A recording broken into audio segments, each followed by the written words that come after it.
Di okay na siguro yan.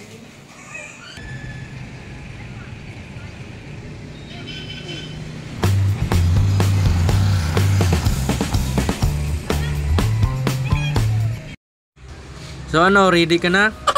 Ayan, so makikita nyo guys, ready na siya, no?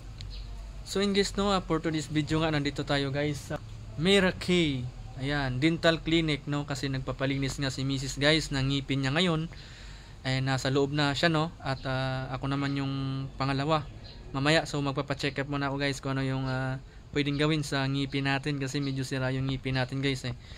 So ayan, sa mga taga Masbate, no, sa gustong magpaayos ng inyong ngipin, magpalinis, no, magpa-brace, so punta na kayo guys dito sa Miracle Dental Clinic. So napakaganda guys, so samahan nyo kami. Ang ganda ng bahay ni Kuya Shama, oh.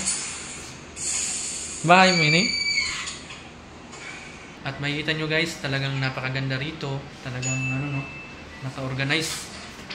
So nandito si Mili sa loob at tuloy-tuloy yung kanyang pagpapabrace ng kanyang ngipin, and then soon din, no, tayo din yung susunod para magpa-check ng ating ngipin guys, no, para magpa-check up muna tayo kay Doc kung ano ba yung mga recommendable para sa ating ngipin.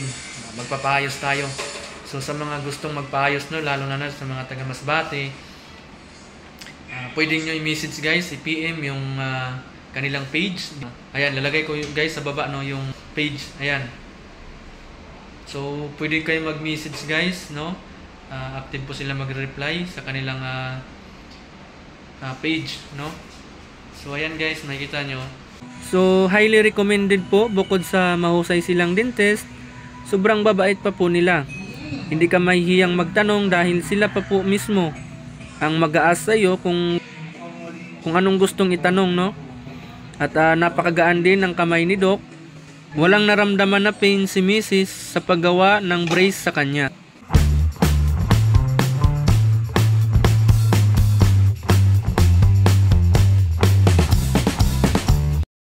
So magsisimula nang i-check yung ngipin ni Mrs.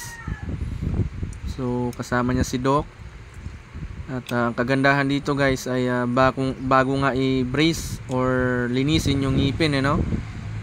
Chine-check muna ng mga doktor o ng doktor ang ngipin bago mag-proceed, no, sa next step kung ano ba ang pwede pang gawin.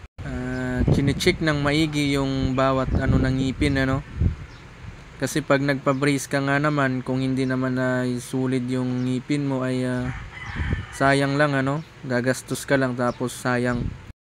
Very friendly ni Doc, no, kasi kung anong itatanong mo ay nasasagot niya, at ang bait pang makitungo sa mga pasyente nila.